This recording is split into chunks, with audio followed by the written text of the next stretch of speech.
So today we are on the third canto, 16th chapter, text 25. And this verse says, O Lord, whatever punishment you wish to award to these two innocent persons, or also to us, we shall accept without duplicity. We understand that we have cursed two faultless persons. So these are the four Kumaras talking about Jai and Vijay and themselves to Krishna. Purport by His Divine Grace, A.C. Bhaktivedanta Swami Srila Prabhupada. The sages, meaning the four Kumaras, now reject their cursing of the two doorkeepers, Jai and Vijay, because they are now conscious that persons who engage in the service of the Lord cannot be at fault at any stage. It is said that anyone who has implicit faith in the service of the Lord or who actually engages in transcendental love and service has all the good qualities of the demigods. Therefore, a devotee cannot be at fault.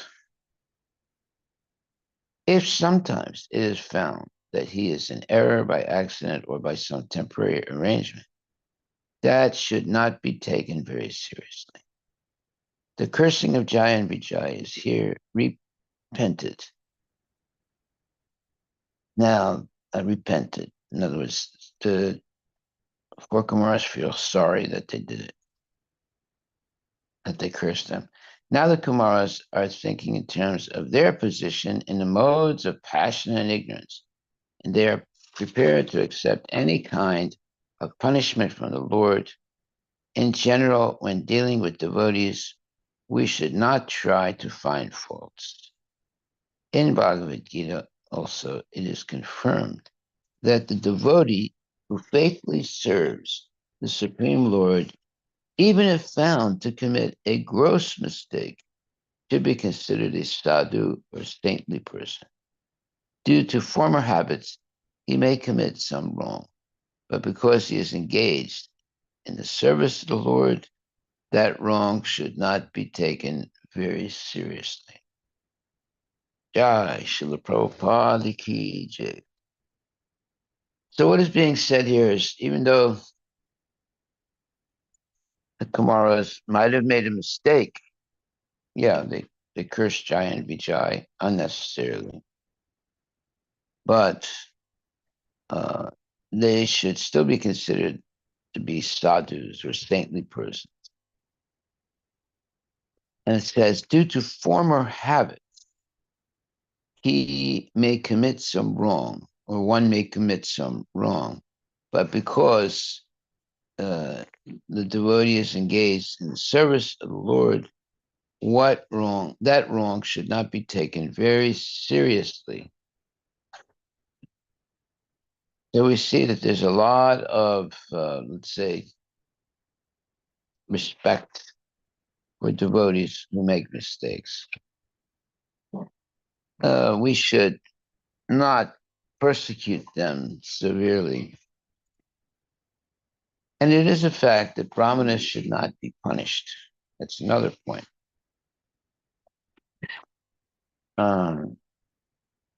So this verse, text 25, says, O Lord, whatever punishment you wish to award to these two innocent persons, or also to us, we shall accept without duplicity. We understand that we have cursed two faultless persons. So the Kumaras are rejecting their cursing of the doorkeepers, Jai and Vijay, because they're conscious that persons who engage in the service of the Lord cannot be at fault at any stage. Interesting point. It is said that anyone who has implicit faith, that means complete faith in the service of the Lord, or who actually engages in transcendental loving service, has all good qualities of the demigods. Therefore, a devotee cannot be at fault. If sometimes it is found that he is in error by accident or by some temporary arrangement, that should not be taken very seriously. So the main point here is that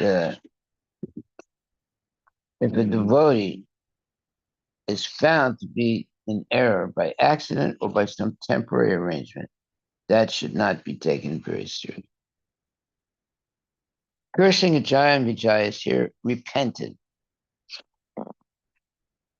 So the four Kumaras feel sorry now that they cursed Jai and Vijay. Now the Kumaras are thinking in terms of their position in the modes of passion and ignorance, and they are prepared to accept any kind of punishment from the Lord. In general, when dealing with devotees, we should not try to find faults. In Bhagavad Gita also it is confirmed that the devotee who faithfully serves the Supreme Lord, even if found to commit a gross mistake, should be considered a sadhu or saintly person.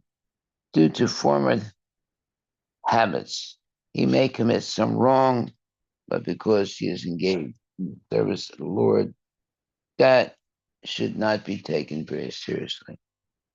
Well, the key concept here is that if a person commits a mistake, but they're continually engaged in devotional service, they should not be severely punished. And their faults should not be considered, uh, should not be taken very seriously. But if the devotee continues making mistakes and then always asking for forgiveness, and then as soon as they get forgiveness, again they make mistakes, and it's like a recurring thing that's not accidental, that cannot eventually be excused. So there's the rule, 1, 2, 3, you're out. The fourth time you make the same mistake, you're out.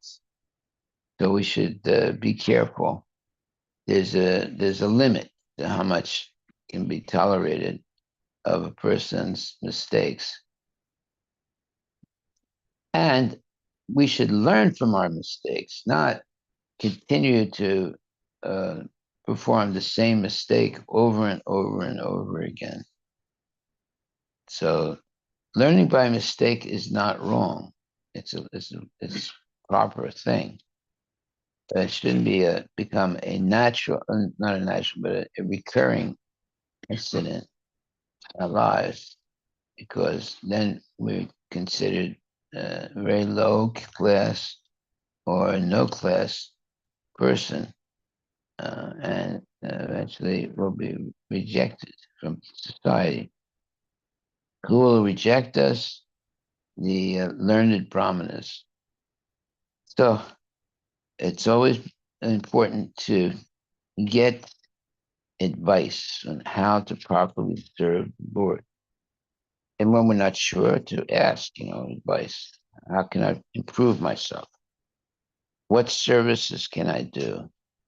How can I improve myself? Uh, you know, so those are the type of questions we should ask. Uh, how can I improve my devotional service? What services can I take up?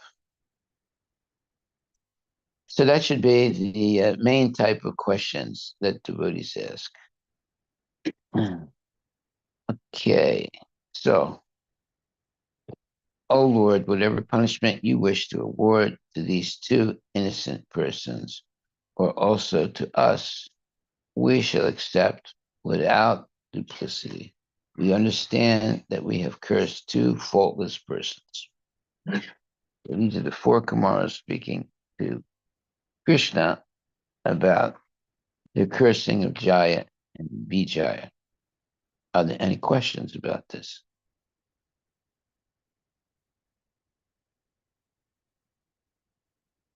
Yes. Question.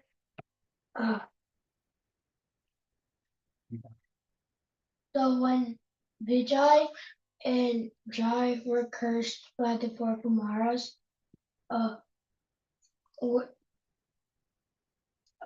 did was the Lord was the Lord was the Lord still there at that time when he was saying the Well, the Lord is everywhere, right? Uh, yes. the Doing what? the thing where he comes and he's like says a purport, and then the four Kumaras couldn't understand that purport when he says that. Was he still there doing that, or when the four Kumaras first Vijay and Jai?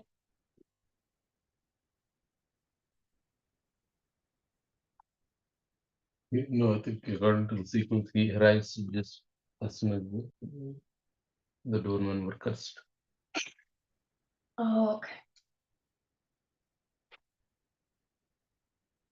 Okay.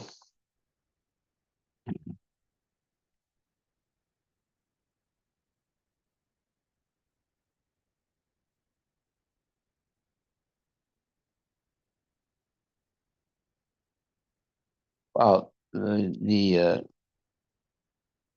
four Kamaras are talking to the Lord. Oh Lord, whatever punishment you wish to award to these two innocent persons, or also to us, we shall accept without duplicity. We understand that we have cursed two faultless persons. Yeah, Krishna is there. Okay. Okay. He was not. I thought he wasn't. I just thought the voice was there, not. Well, he's being addressed, even in the previous verse and other verses. The Kumaras are speaking uh, to the Lord. So whenever you speak to a Lord, first you start with a whole bunch of prayers glorifying the Lord, and then after that, uh, series of glorifications, then you ask a question or you express a doubt or whatever. Uh, and that's the way to talk to the Lord. You don't just start, hey, there's something wrong here. Yeah. And, so if we go back a couple verses, you'll see that before they actually, the Kumaras actually addressed the Lord with what they're concerned with, they glorify the Lord. Uh, and the glorification is there are many pages of glorification that start at the text 16 and go on until 23 or 24. 24. And then they say, whatever punishment you wish to award uh, to these two innocent persons, or also to us, we shall accept without duplicity. We understand that. So they went from text 16 all the way up to text 24, glorifying the Lord. Then they, you know, said what they were concerned about. So that's the way to deal whenever you come in contact with the Supreme Personality of Godhead, first you glorify the Lord. And then whatever your concern is after, in this case, page 16 to 24, so that's 8 pages of glorification of the Lord. After that, then text 25, they say, "Oh Lord, whatever punishment you wish to award to these two innocent persons, or also to us, we shall accept without duplicity." Duplicity means uh, like cheating or saying you're going to do something and then not do it. We understand that we have cursed two faultless persons. Okay. So there's, pages of glorification before they actually get to the point that they want to make to the Lord. So that's the way you speak to Krishna. You don't just go out there and say, "Oh, hey, you, this guy said something bad to me." You don't do that. And that's good that you have to glorify the Lord. And then if you have some problem, you say it, in a gentlemanly way, and then see what the Lord says. But now we're going to see what the Lord says. Text 26. The Lord replied, "O Brahmanas, know that the punishment you inflicted on them, in Jai and Vijay, was originally ordained by me, and therefore they will fall to a birth in a demoniac family. But they will be firmly united with me in thought through mental concentration, intensified by anger, and they will return to my presence shortly." So the question is, where are they directing their anger? So we're going to learn this now, I guess, in the purport. Purport by Srila Prabhupada. This is text 26. The Lord stated that the punishment inflicted by the sages upon the doorkeepers, Jaya and Vijaya, was conceived by the Lord himself. Without the Lord's sanction, nothing can happen. It is to be understood that there was a plan in the cursing of the Lord's devotees in Vaikuntha, and his plan is explained by many stalwart authorities. Okay, so we see this gets much more complicated now. So it says that the Lord actually planned this, that his devotees would be punished. So it says, it is to be understood that there was a plan in the cursing of the Lord's devotees in Vaikuntha, and his plan is explained by many stalwart authorities. Well, yeah, if someone's in Vaikuntha and now they get cursed, and they have to go back to the spirit material world. So let's see what the plan is. The Lord sometimes desires to fight. The fighting spirit also exists in the Supreme Lord. Otherwise, how could fighting be manifested at all? Because the Lord is the source of everything, anger and fighting are also inherent in his personality. When he desires to fight with someone, he has to find an enemy, but in the Vaikuntha world, there is no enemy because everyone is engaged fully in his service. Therefore, he sometimes comes to the material world as an incarnation in order to manifest his fighting spirit. But now, you can't just manifest fighting spirit. You have to have someone to fight with. So who does he fight with? He doesn't fight with demons. He fights with devotees. Well, now let's see what it says. Let's see if that's correct. In Bhagavad Gita 4.8, also it is said that the Lord appears just to give protection to the devotees and to annihilate the non-devotees. The non-devotees are found in the material world, not in the spiritual world. Therefore, when the Lord wants to fight, he has to come to this world. But who will fight with the Supreme Lord? No one is able to fight with him. Therefore, because the Lord's pastimes in the material world are always performed with his associates, not with others. There it is. He's only fighting with his own associates. So it's just like, let's say there's a fighter. So before he gets into the real fight, he has a proxy fighter that helps him train for the real fight, right? So the proxy fighters, in the case with the Lord, are his own devotees, not the demons. He can kill the demons real easily. It's not a big thing.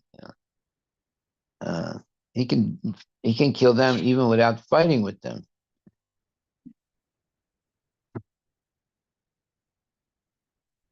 But the Lord does have this fighting spirit, just like people have a fighting spirit. The Lord does too. But the Lord is the source of everything. Anger and fighting are also inherent in his personality. When he desires to fight with someone, he has to find an enemy. But in Vaikuntha world, there is no enemy because everyone is engaged fully in his service. Therefore, he sometimes comes to the material world as an incarnation in order to manifest his fighting spirit. In Bhagavad Gita 4.8, also it is said that the Lord appears just to give protection to the devotees and to annihilate the non-devotees. The non-devotees. The non-devotees are found in the material world, not in the spiritual world. Therefore, when the Lord wants to fight, he has to come to this world. But who will fight with the Supreme Lord? No one is able to fight with him. Therefore, because the Lord's pastimes in the material world are always performed with his associates, not with others. He has to find some devotee who will play the parts of an enemy. In Bhagavad Gita, the Lord says to Arjuna, my dear Arjuna, both you and I have appeared many, many times in this material world, but you have forgotten, whereas I remember. Thus, Jai and Vijay were selected by the Lord to fight with him in the material world, and that was the reason the sages came to see him. And accidentally, the doorkeepers were cursed. It was the Lord's desire to send them to the material world, not perpetually, but for some time. Therefore, just as on a theatrical stage, someone take the part of enemy to the proprietor of the stage, although the play is for a short time, and there is no permanent enmity between the servant and the proprietor. So the Sura Janas, devotees, were cursed by the sages to go to the Asura Jana, or atheistic families. That a devotee should come into an atheistic family is surprising, but it is simply a show. After finishing their mock fighting, both the devotee and the Lord are again associated in the spiritual planets. That is very explicitly explained here. The conclusion is that no one falls from the spiritual world or Vaikuntha planet, for it is the eternal abode. But sometimes, as the Lord desires, devotees come into this material world as preachers or as atheists. In each case, we must understand that there is a plan of the Lord. Lord Buddha, for example, was an incarnation, yet he preached atheism. There is no God. But actually, there was a plan behind this, as explained in the Bhagavatam. So this is a very important explanation. It completely clears the cloud that the argument that always goes on amongst devotees. Devotees say, well, nobody ever falls from Vaikuntha, and then the other devotee says, no, but so-and-so fell from Vaikuntha. So they argue about these things, but if they would just read this one purport, the argument would end. But oftentimes, many devotees don't read all the purports. So they just read the verses. So that's a mistake. You have to read the verse and the purport if you want to understand something properly. That's why Prabhupada wrote the purports. There are some people, they don't read purports. They only read verses. Right? So you'll never really understand things correctly by just reading the purports. So here, let's read a little bit more of this again. In Bhagavad Gita 4.8, also it is said that the Lord appears just to give protection to the devotee and to annihilate the non-devotees. The non-devotees are found in the material world, not in the spiritual world. Therefore, when the Lord wants to fight, he has to come to this world. But who will fight with the Supreme Lord? No one is able to fight with him. Therefore, because the Lord's pastimes in the material world are always performed with his associates, not with others. In other words, with his devotees, not with the non-devotees. He could kill the non-devotees very easily. He doesn't have to pick a fight with them. He can just will it and they die.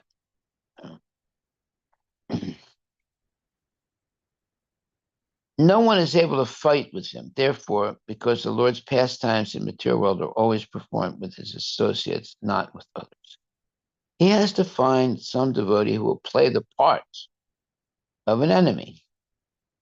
In Bhagavad Gita, the Lord says to Arjuna, my dear Arjuna, both you and I have appeared many, many times in this material world, but you have forgotten, whereas I remember. Yeah, every time a person dies and then they take birth again, they forget who they were in the previous life. Do any of you remember who you were in the previous? You remember who you were in the previous life? You remember who you were in the previous life? No, none of us can remember who we were. Yes, you remember who you were in the previous life? There's this few kids remembered were and remembered like the family and the the past life. When you This what was this in the television or the yeah, and it's a few boys who remember. but how do you know it's real though? Yeah, you don't know. That's the whole point. So that's just a television program. Now, can you remember who you were in a previous life? Prabhupada was asked that question, who were you in a previous life? And Prabhupada said, well, it was said that I was some kind of a doctor in a previous life. Yes. Didn't like Gajendra remember his previous life? Yeah. That's why he was praying to the Lord. He could remember the prayers that he said when he had a human body. Now he had a body of an elephant, but he could remember prayers that he said when he was a human, had a human body. Well, some people can remember sometimes, but it's very rare, very, very rare. Then you can go to some person who's what do you call it? What? Past, Yeah, you could go to an astrologer. past life therapists also are there. Yeah, They are doing these type of programs in some yeah, TV channel. yeah. And then, but see, one time a man came up to Prabhupada and said, Prabhupada, please look at my hand and tell me, because the left hand tells you what you did in your past life, and the right hand tells you what you'll do in this life. So he said, please take my hand and tell me, what's going to happen to me. So, that means he wanted to look in the right hand. So Prabhupada said, I don't do that. He said, no, all the big gurus, they do it. Please do it. Prabhupada said, no, I'm not going to do it. He said, no, please do it. Okay, I'll do it. So Prabhupada took his hand and went like this, hmm, hmm, ooh. The man said, what is it, Prabhupada? What is it? He said, all I see is birth, death, old age, and disease. Which is true, right? What is life? And birth, death, old age, and disease. So it's basically silly, to go to a so-called, what do you call those people? Palmistry. Yeah, palmistry or a mystic, uh, so, you have these people, they have these signs for the advertisement, uh, you know, uh, palmists can tell you, what's going to happen to you in the future and things like that. So one time, that's a real story. There was a palmist. Someone came to him, and he was, reading or explaining to this person what was going to happen to them in the future. And then somebody barged into the office, and whispered something into the ear of the palmist, the person that was telling the other person what was going to happen. And immediately he ran out. So the the uh, the uh, uh, the person that was getting his hand, I mean, who was the client of the palmist, he looked at the messenger that came and said, what happened? He said, why did he leave like that? He said, well, his house was on fire. I said, what? He's telling me what's going to happen in the future. He didn't even know his house was on fire. What kind of a palmist is that?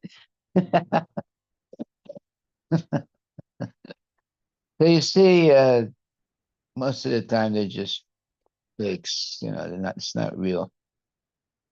But it is possible to, uh, let's say, some people may be able to predict what's going to happen in the future. Well, yeah, what's going to happen in the future? There's going to be birth, death, old age, and disease, right? You don't have to pay, $100 or $1,000 to find out from someone. Therefore, the best, let's say, way to deal with the inevitable is to become a devotee. Inevitable means what you cannot escape from in the future. It's inevitable. What's inevitable? Birth, death, old age, and disease. So therefore, we should prepare ourselves for the last moment of life, which is the best moment for the devotee and the worst moment for the atheist. So how can it be the best moment for the devotee? He's going to die, right? Last moment. But he's going to see Krishna. So it's the best moment. But for the non-devotee, it's the worst moment because they're not going to see Krishna. They're going to see Yamaraj. So you see how death is not really a bad thing for a devotee. A devotee whose whole life has been spent, or most of his life has been spent, glorifying the Lord, serving the Lord, and serving the devotees, and hearing Bhagavad Gita and or Srimad Bhagavatam and teaching it and so forth. So such a person is going to go back to Godhead. So the moment of death for that person is the best moment. And for the person who, drinks liquor and smokes marijuana and engages in illicit sex and all these things, and that's the worst moment of their life because they're going to see Yamaraj. Therefore, we should understand that when you come to the human form of life, you have a chance to be liberated from the cycle of birth and death and go back to Godhead.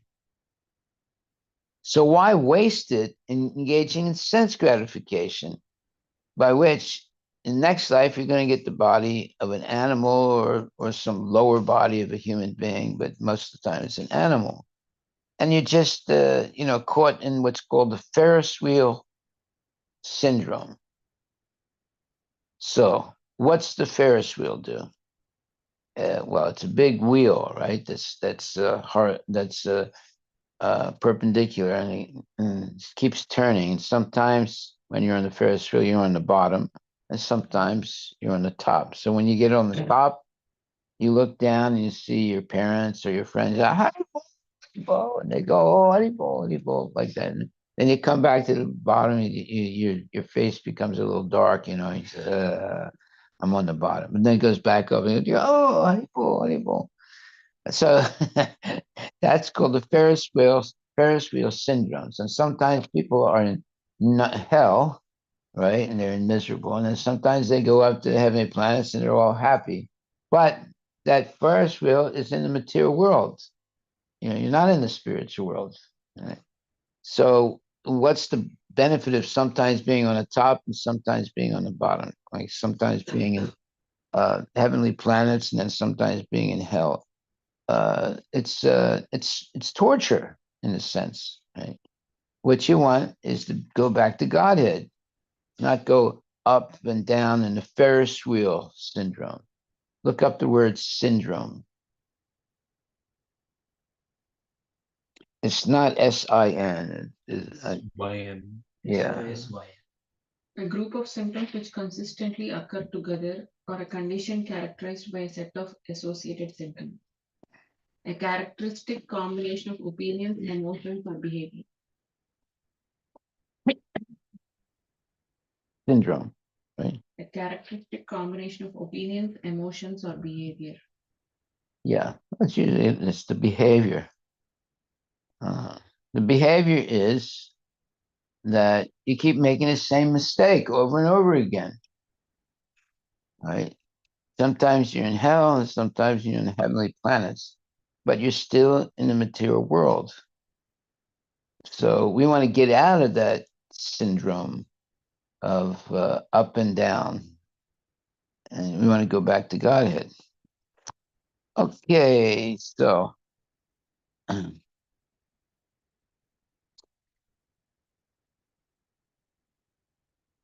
here in this purport, let's see, let me read something else. Text 26 says,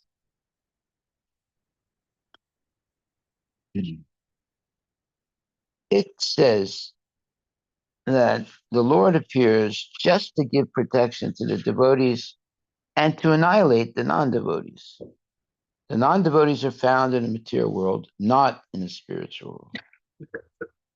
However, in the spiritual world, there's rumors of demons, but there are no demons. In the material world, there are demons. Now, before there were just a few demons, like Ravana and you know, Ranyakashipu and people like that. Today, there's tons of demons all over the place. So you see how bad this age is. Before there was just a few, but now there's hundreds, millions of them, actual demons. The non-devotees are found in the material world, not in the spiritual world. Therefore, when the Lord wants to fight, he has to come to this world. But who will fight with the Supreme Lord? No one is able to fight with him. Therefore, because the Lord's pastimes in the material world are always performed with his devotees, not with others, he has to find some devotee who will play the part of an enemy. In Bhagavad Gita, the Lord says to Arjuna, my dear Arjuna, both you and I have appeared many, many times in this material world, but you have forgotten, whereas I remember. Thus, Jaya and Vijaya were selected by the Lord to fight with him in the material world. And that was the reason the sages came to see him, and accidentally the doorkeepers were cursed. It was the Lord's desire to send them to the material world, not perpetually, but for some time. Therefore, just as on a theatrical stage, someone takes the part of enemy to the proprietor of the stage. So, Jai and Vijay were given a choice to take 3 births as demons, or I think it was 7 births as devotees. They had to go to the material. They were cursed.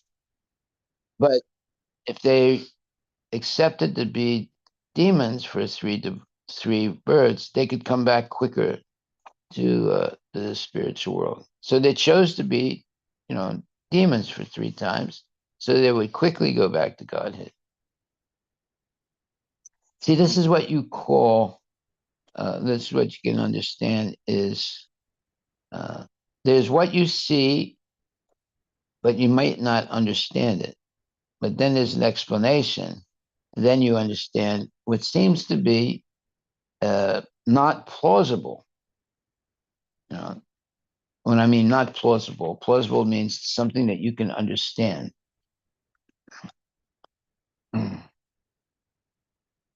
Okay, thus Jai and Vijay were selected by the Lord to fight with him in the material world. And that was the reason the sages came to see him, and accidentally the doorkeepers were cursed. Well, who caused that accident? It was the Lord. Yeah. It was the Lord's desire to send them to the material world, not perpetually, but for some time. Therefore, just as on a theatrical stage, someone take the part of enemy to the proprietor of the stage, although the play is for a short time and there is no permanent enmity between the servant and the proprietor, so the Surajanas, devotees, were cursed by the sages to go to the Asurajana, or atheistic families, that, like Hiranyaksha and Hiranyakashipu, that a devotee should come into an atheistic family is surprising, but it is simply a show. After finishing their mock fighting, meaning just pretend fighting, both the devotee and the Lord are again associated in the spiritual planets. That is very explicitly explained here. The conclusion is that no one falls from the spiritual world or Vaikuntha planet, for it is the eternal abode. But sometimes, as the Lord desires, devotees come to this material world as preachers or as atheists. In each case, we must understand that there is a plan of the Lord.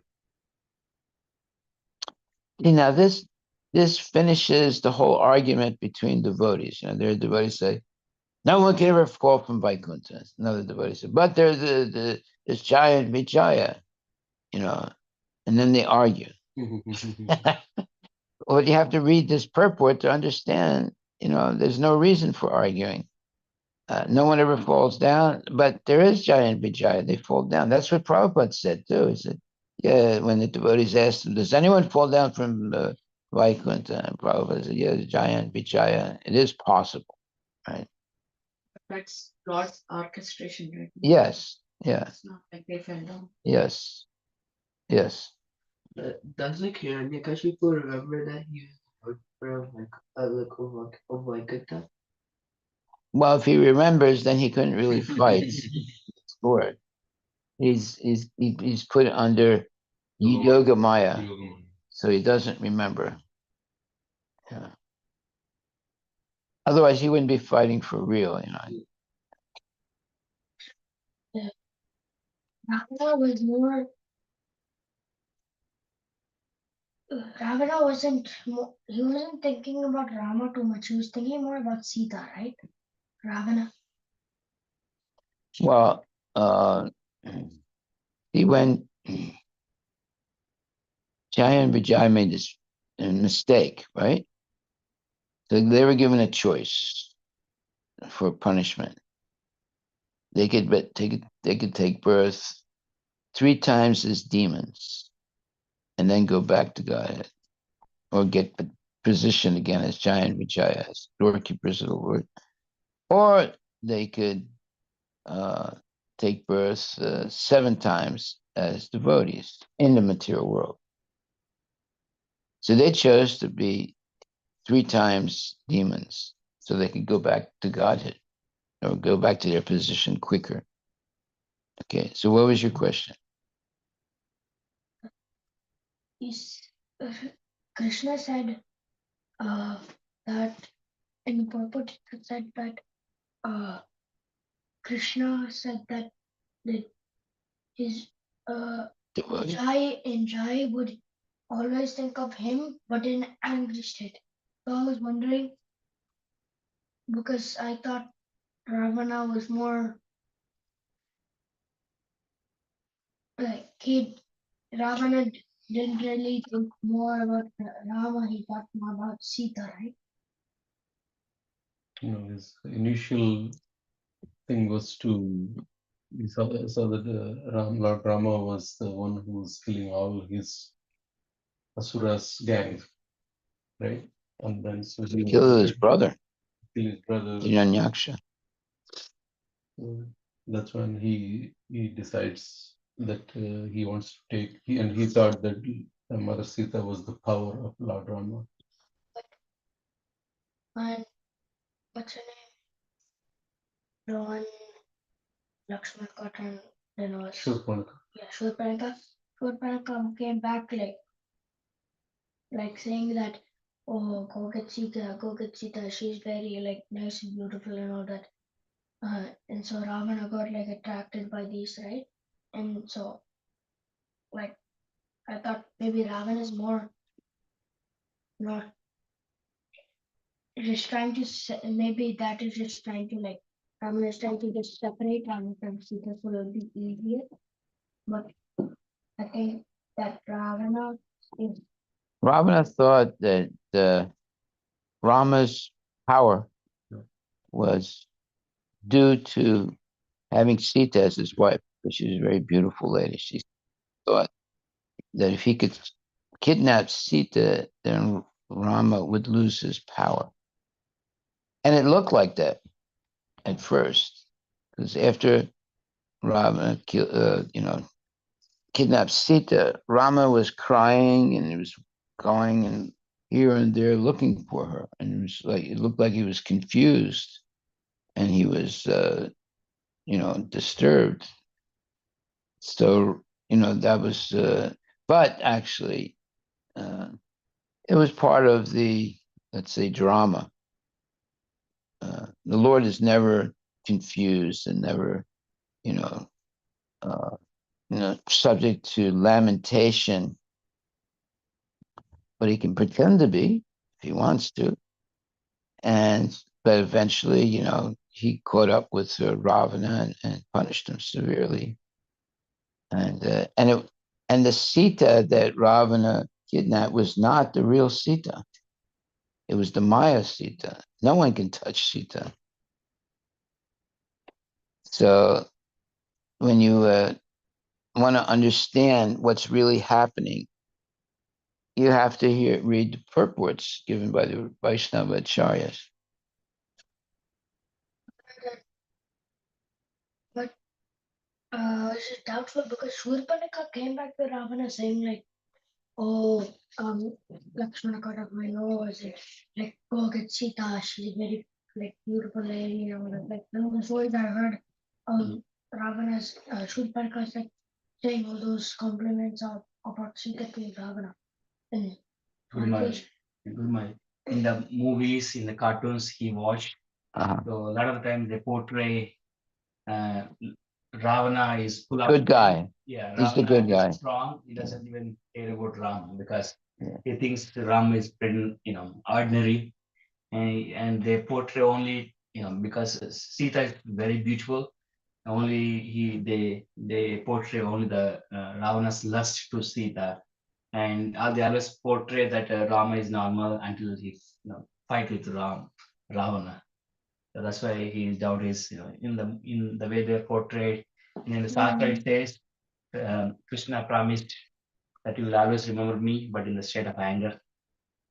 So that's why he got conflict. Well, look, you never really learn the philosophy of Krishna consciousness by reading comic books. Most people, they learn about Krishna consciousness through comic books, but they get a lot of things wrong. Comic books are what they are. They're comic, and it's entertainment. You learn about Krishna by hearing from bona fide devotees, but you don't learn by reading a comic book, because there's such a thing called that. It's the what is it called?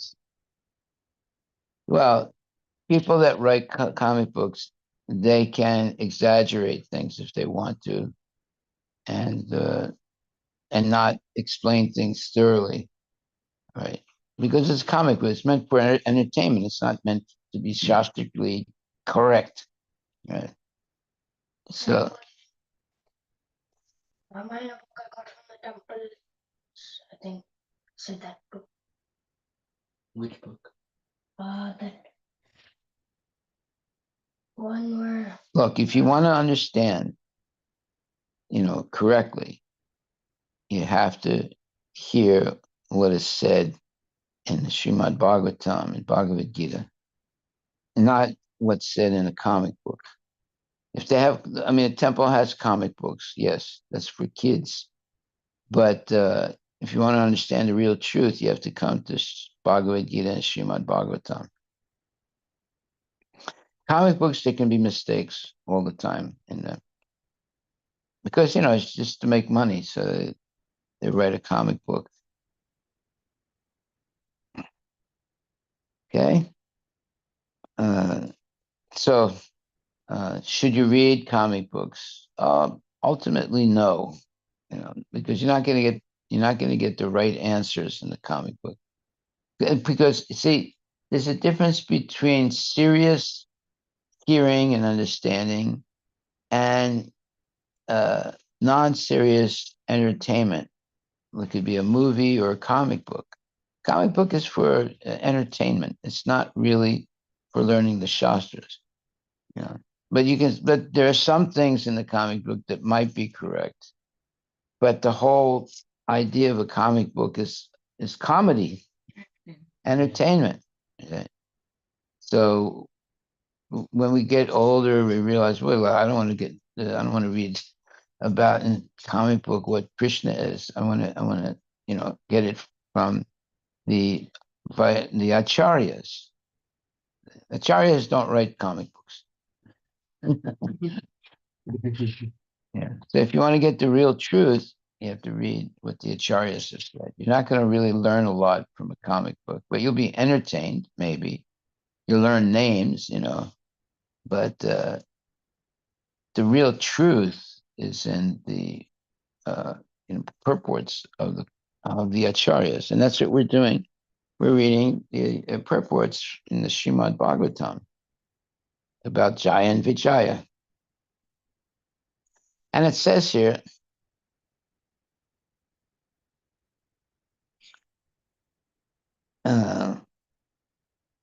therefore, just as on a theatrical stage, someone takes the part of enemy to the proprietor of the stage, although the play is for a short time, and there is no permanent enmity, meaning hatred, between the servant and the proprietor.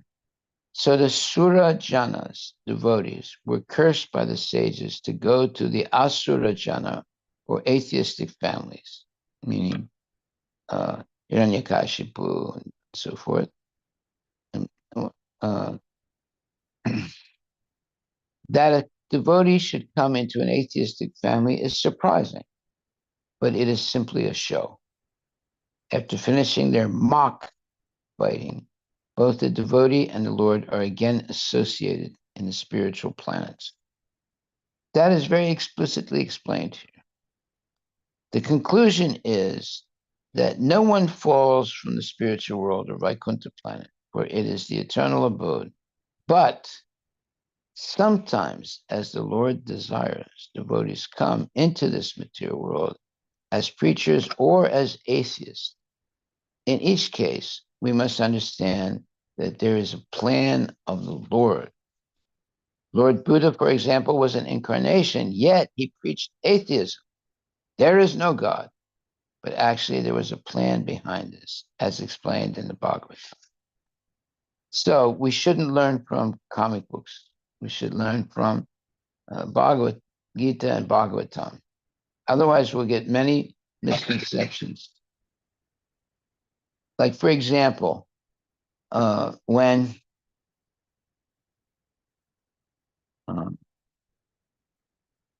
there was, all these, what was their name? Anyway, some people, a whole bunch of, a whole bunch of young devotee-like people went to see the Lord, and they were angry.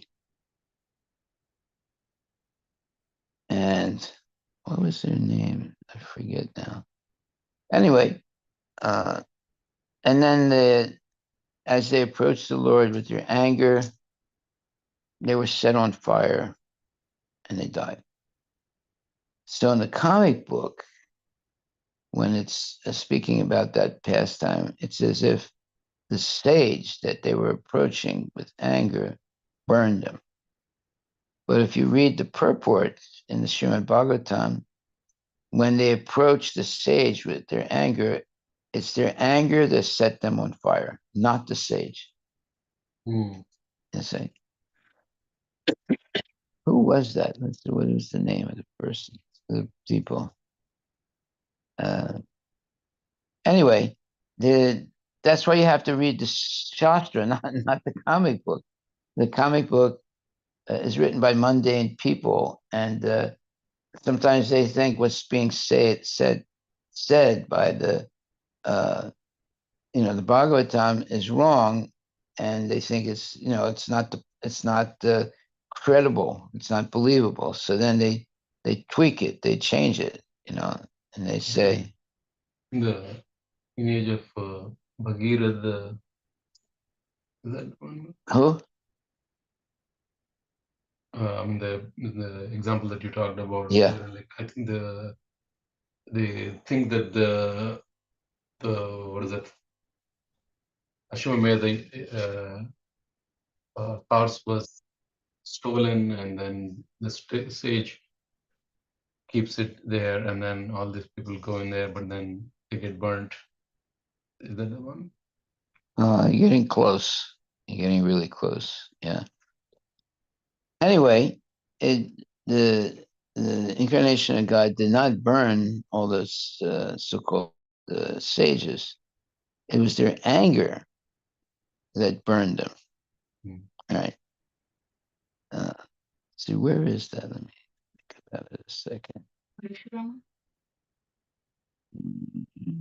No, it's not Parashurama.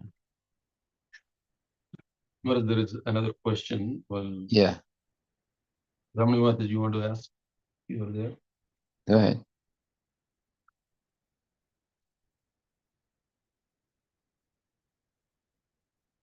Okay, maybe she's on mute. So since we are also externally devotees and came to this world, did we come onto this world according to the Lord's plan?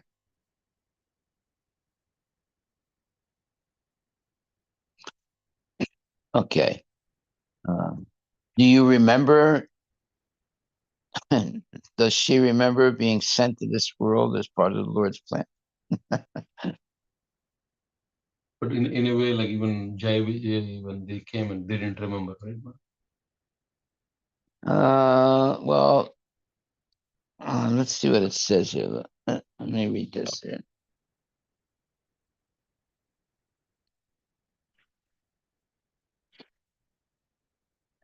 Let's let's see. In Bhagavad Gita, the Lord says to Arjuna, my dear Arjuna, both you and I have appeared many, many times in this material world, but you have forgotten, whereas I remember.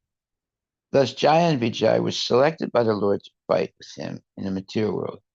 And that was the reason the sages came, to see him, and accidentally the doorkeepers were cursed. It was the Lord's desire to send them to the material world, not perpetually, but for some time. Therefore, just as on a theatrical stage, someone take the part of enemy to the proprietor of the stage, although the play is for a short time and there is no permanent enmity between the servant and the proprietor, so the Sura Janas, the devotees, were cursed by the sages to go to the Asura Jana, or atheistic families. That a devotee should come into an atheistic family is surprising, but it is simply a show. After finishing their mock fighting, both the devotee and the Lord are again associated in the spiritual planets. That is very explicitly explained here. The conclusion is that no one falls from the spiritual world or Vaikuntha planet, for it is the eternal abode. But sometimes, as the Lord desires, devotees come into this material world as preachers or as atheists. In each case, we must understand that there is a plan of the Lord. Lord Buddha, for example, was an incarnation, yet he preached atheism. There is no God, but actually there was a plan behind this, as explained in the Bhagavatam. So this argument that you never fall down from Vaikuntha, and then someone else will say, well, what about Jaya and Vijaya? They were in Vaikuntha and they fell down. So Prabhupada says the conclusion is that no one falls from the spiritual world or Vaikuntha planet, for it is the eternal abode. But sometimes, as the Lord desires, devotees come into this material world as preachers or as atheists. In each case, we must understand that there is a plan of the Lord. Okay, well, that's the answer to this question. Yeah, no one falls from Vaikuntha, but sometimes there's the plan of the Lord. And it says, Lord Buddha, for example, was an incarnation, yet he preached atheism. There is no God, but actually there was a plan behind this, as explained in the Bhagavatam. So, if we want to understand the truth, we shouldn't read, comics. What's the name of that? The comic? What? Amar Chitra. Yeah, yeah. You're not going to learn philosophy by reading Amar Chitra, but you will understand the truth by reading Srimad Bhagavatam with its purports, like we're doing now. It makes things much clearer than the comic book. And a comic book is usually edited and written by mundane people just to make money. Not to, they don't have a high level of, let's say, honesty to write shastrically valid books. It's for entertainment. Some people say, well, no, I learned in the comic book it said like this. But then someone else will say, well, listen, in the Shastra it says something different. So which one is true? So the best thing is to learn the Shastric version and not the comic version. Like, for example, what was the name of that devotee? The great sage. He was meditating and 60,000 men. So the horse of the Ashwamedha horse was Ashwamedha horse happened to go where that sage was. exactly. Right. And they think that he stole it. They think that he stole it, and when they saw him, they became very angry and they started running toward him to I don't know, maybe kill him or something. And then they burned. Yes. Now, in the comic book, it says the sage became angry and burned them with his eyes. But the Shastra says that it wasn't the sage that burned them, it was their own anger that burned them. Hmm. So there are a lot of times where the Shastric evidence is the truth, and the comic, so-called comic book, it's wrong. Because why? It's a comic book, and it's written by mundane people. And mundane people say, "Well, wait a minute, there's a mistake here in the Shastra. How can someone burn himself?" No, no, no. We have to be rational. They were burned by the sage. So that's the problem. Don't read comic books. Read Srimad Bhagavatam. Okay, well, we are at the end of the class. Are there any other questions? Yes. Causing a lot of trouble in the house, so how do we deal with it? How do you deal with him? Well, don't tie him up and put a sock in his mouth and put him in a closet. Don't do that. You have to tolerate it. Eventually he'll grow out of that phase of being a nuisance. Right? No, I Is mean, he here now? yeah. Yeah, he took my phone and ran away. Took your what? Phone. See, you should never give the phone. I was still hiding there. Huh? I was hiding under my leg. I still found it. Yeah. It shouldn't. I mean, that phone, it comes in contact with all kinds of bad things in the phone. And my brother's constantly trying to put the passwords to my computers and my mom's phone. Yeah, so why don't you do that to your phone also and have a password so he can't figure it out. Yeah. So this was sage Kapila, Yes. and then the sons of Sagar, Yes, that's it. Sagar, Yes, the exactly. 60,000 sons. 60,000 sons. Exactly. Maharaj, I think this verse, simple devotees understand the intent, but What? devotees understand the intent, but for some people it may, they say everything I'm doing is, even for the wrong people, they say everything is Lord's plan because nothing happens without Lord's, involvement. Okay. So in their bad actions, they involve Lord also. So it's buys license for the bad people. No, the only thing the Lord will do, he'll give knowledge, remembrance, and forgetfulness. Yeah. Right. So he's not, teaching them to be evil, but when they're misbehaving, he can give them forgetfulness, just like Kumbhakarna. He was cursed to sleep all the time and only get awake for one day in the year. Huh? It was a blessing. Okay, it's a blessing. Yes, and both. So, so I forgot the goddess's name, but she cursed Kumbhakarna to say when the goddess Lakshmi came, or goddess Lord Brahma, she cursed Kumbhakarna to say, "Oh, I want to sleep every day, like all the time." Like he cursed. I think it's God speaking, goddess of speaking, and what I read. In a comic book, and it's wrong.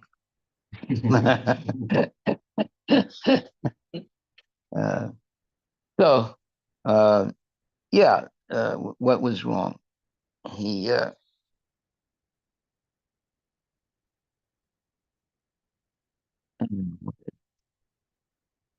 didn't want to get it wrong myself. I mean, just Googling online, Kumbhakarna was actually cursed by Lord Brahma. Yeah. Yeah. And What was the curse? It was that he would only wake up for one day a year, something like that. No, I think like he mispronounced a word. Yeah, And yeah, then- but that one day Yeah.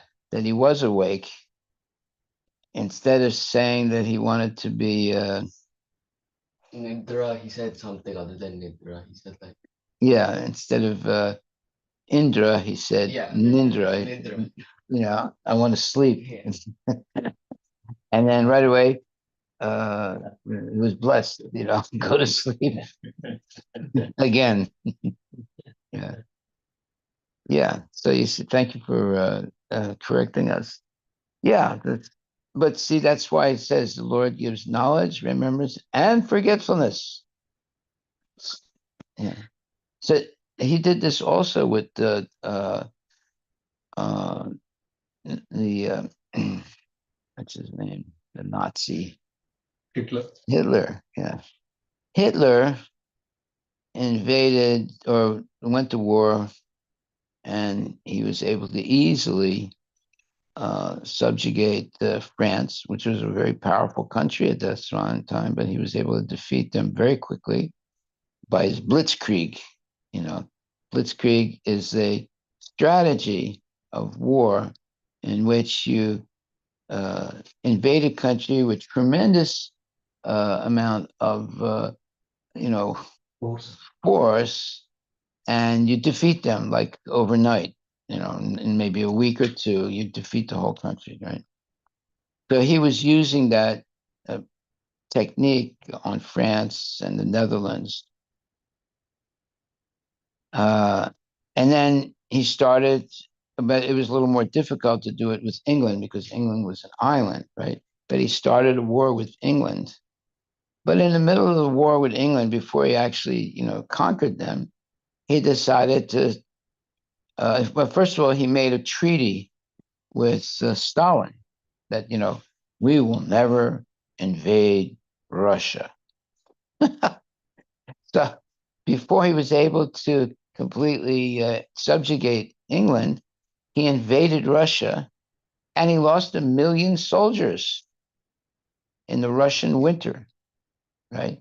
He thought that his blitzkrieg, and he looked at first at the blitzkrieg, that tremendous invasion, and one big invasion could defeat Russia as it defeated France and Holland and those countries. But he miscalculated. So they were not able. His army was not able to completely subjugate Russia, and then it became wintertime, and then most of the soldiers died in the terrible winter of Russia. They froze to death, or they died of hunger. Right? He lost 1 million men, not by fighting, but because of the bad weather. Mm. So he made a mistake. He made a mistake that he never imagined could happen. So that's why, Krishna gives knowledge, remembrance, and forgetfulness. So he can do that to us too at any time. If we're not acting right, he can give us forgetfulness and we can make a lot of mistakes. So we have to always be on the right side of Krishna consciousness. Yeah. Okay. Well, it's getting late. Go ahead. Any other questions or comments online? So my brother, we tried multiple things like we wouldn't give him certain stuff, but like when he screams very loud, so like my parents like have to give it to him because he's screaming so loud. Well, scream louder.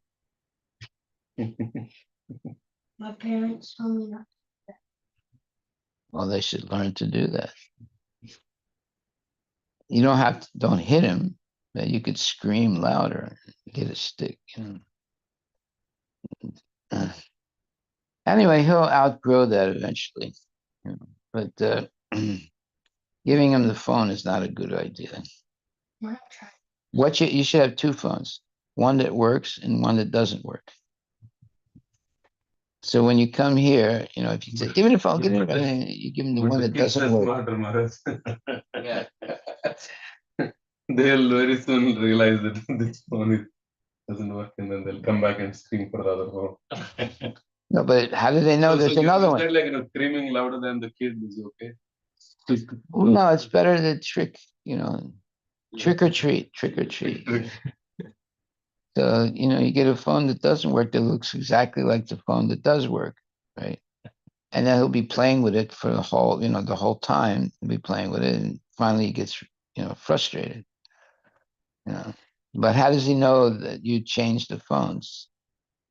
He doesn't know. You know, he'll ask you, what's going on here? You say, well, I don't know, it's broken. I have to get a new one, and then you know, you don't get a new one for a long, long time. You have the right one, but you know, he can't tell the difference. They both look the same. I hope he's not listening. Phone can work, but without internet and data plan, nothing will work. App will open, but they will not run. All right, so you got a strategy now. Right? Let's see. Let's see if it works. Let's see if it works. So there is the Kautilya Shastra where it talks about Sama, Dana, Veda, and Danda. To engage with anybody when you are having difference, maybe with parents, with kids, or Yeah. so first is Sama, means like first just gentle negotiation, you know, conversationally uh, explain or rationally, you know, articulate like what is the right thing to do and so on. So it's a, Yeah. you know, very friendly talk, Yeah. explaining what is the right. But if they don't understand that, Yeah. then the next thing is dana, which is you have some kind of Trick. trick. Yeah, you have give a treat actually. Great. Treat. Okay. Treat means like you try to get them to agree to you by giving something Okay. favorable. Uh, that's the dam. And then the third one is Veda. Veda means now you're getting into the Philosophy. philosophy or argumentative, you know, trying to explain like Yeah. and argue. And then finally, the last step is danda, then the force. Stick. Yeah. So, I mean, it depends on at what point the kid, in this case. So sometimes I'm not obviously used the danda all the way, but you know, just by force. Basically, force in this case is like, oh, I have to listen because Okay. It's always a problem, you know. Let's discuss this tomorrow. I'll say some things about this tomorrow. Haribol. All glories to Prabhupada. Maharaj, for the elder kids also, Maharaj. For what? Can you please? Like younger kids, we can have so many tricks. Yeah. But when kids are grown up a little bit, like 14-year plus, Oh, then these tricks will not work. Krishna has tricks for them. Then these tricks will not work. We need to come up with something else. No, but Krishna has his tricks also when they get older. So anyway, we'll discuss this some more. Good. Haribol. All glories to Prabhupada.